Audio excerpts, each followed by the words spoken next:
The coronation of Queen Elizabeth. Like British monarchs before her, she promised to maintain the laws of God and the true profession of the gospel.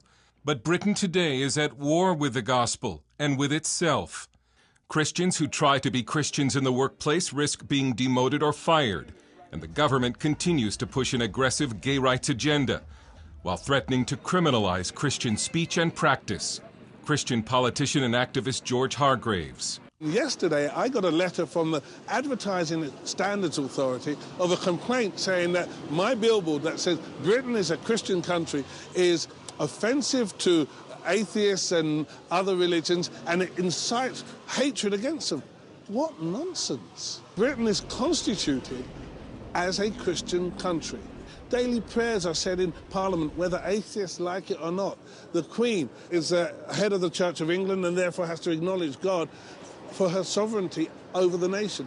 These things are written into not just our culture and our heritage, but into our Constitution. Great Britain is officially a Christian nation, and in fact at one time was the missionary base for the entire world, even sending missionaries to the new American colonies. But Britain today in practice is increasingly anti-Christian, and the cases of anti-Christian bigotry and discrimination are beginning to pile up.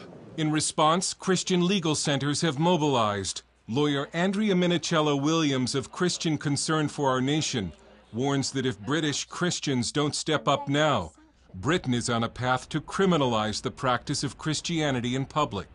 There's been a massive move by the secularist lobby to privatise religion.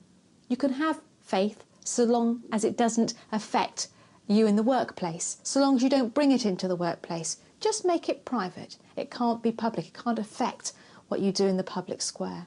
Christian Kwabena Pete was forced to attend homosexual sensitivity training at work, administered by a lesbian. One of the things that she said was when she asked the question, what makes you all think that to be heterosexual is natural? At which point I walked out. He then wrote a letter to the sensitivity trainer explaining the Bible's position on homosexuality and that God loved her and he loved her. He was suspended. They said that by me telling them about the Word of God, it constituted harassment and intimidation. Kwabena was just recently reinstated. Cases like Kwabena's are repeated over and over in Britain. Doctors, nurses, adoptive parents, deemed unfit because of their Christian beliefs. Christians are told not to speak about God in the workplace, or they're punished for offending homosexuals or Muslims.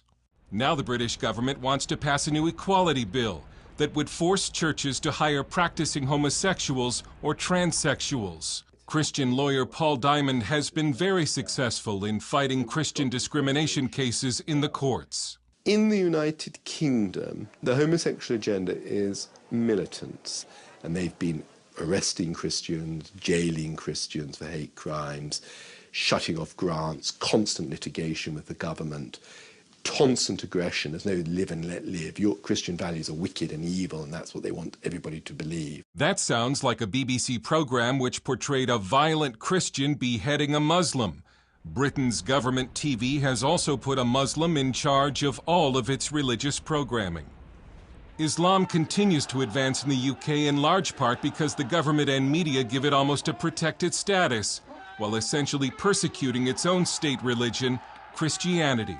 Many believe the architect of Britain's new anti-Christian culture was former Prime Minister Tony Blair, who championed gay rights. And during our interviews with Minichiello Williams and Diamond, they both offered the same warning to American Christians, that any anti-life or hate crimes legislation under the Obama administration will erode America's Christian base. This is all coming to America if you liberalise the laws, as President Obama has done. Do you know who Obama reminds every British person of? Tony Blair. Charming, persuasive, convincing, appearance of moderation, and then shoved all the Judeo-Christian values down, saying he was a Christian as he did it.